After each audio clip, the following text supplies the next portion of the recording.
Aramesh is managing attorney and practice group lead at Whitcomb Selinsky, which is a legal firm in Washington. Here is his assessment of the threat from President Trump. This is a legal threat by the president threatening to sue BBC. Now, I read three things in this letter. First and foremost, the president wants an apology. He also says that the BBC has to make him an offer, something to compensate him for the harm.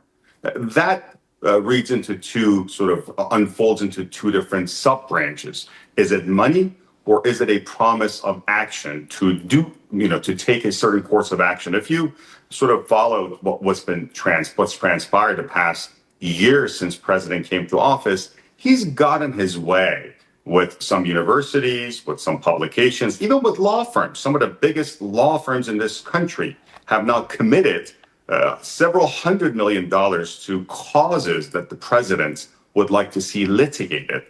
This is absurd. This is an abuse of presidential power to get his way with the media, to get his way with law firms, and to interfere with the free flow of information and also with academic freedom. And again, if you're a constitutionalist, you have to believe in all of the Constitution. The First Amendment, which guarantees free speech, amongst other things, and the Second Amendment, and the Third, and the Fourth, and all the way up to the 27th. You cannot pick and choose and say, I like these, but now I'm going to come and limit your speech and limit your freedom of speech. Now, But sorry to interrupt you, Ari, but if in the case of this documentary where two speeches were edited together, 2 points that he made it 50 minutes apart, I mean, many would look at this from a legal point of view and say, actually, he has a point, doesn't he? So defamation is not protected speech, but to show defamation, and we're talking about legal terminology here, to show defamation, you have to prove a number of things. You have to show what was said was false. You have to show that the person who was saying that knew it was false. You also have to show it was sort of broadcast to third parties. So far, you have all these elements, but you also have to show damages. And most importantly, in this case, the president is a public figure. The president is probably the most public and the most important of public figures.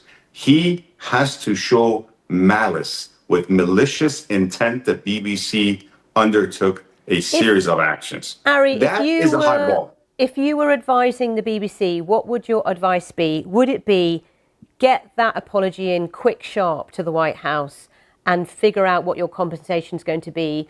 Or would you say take him to court? You've done the right thing so far. You've issued by you, I mean the BBC, issued a retraction and a statement and saying they regret what has happened. They can issue a statement of apology to the president. Fair enough. But you back down and you start compensating him, he's going to come for more. Litigate, don't back down, and litigate aggressively against his demands. Interesting. A lawyer speaking there, Aramesh from the legal firm Whitcomb Selinsky in Washington. Well,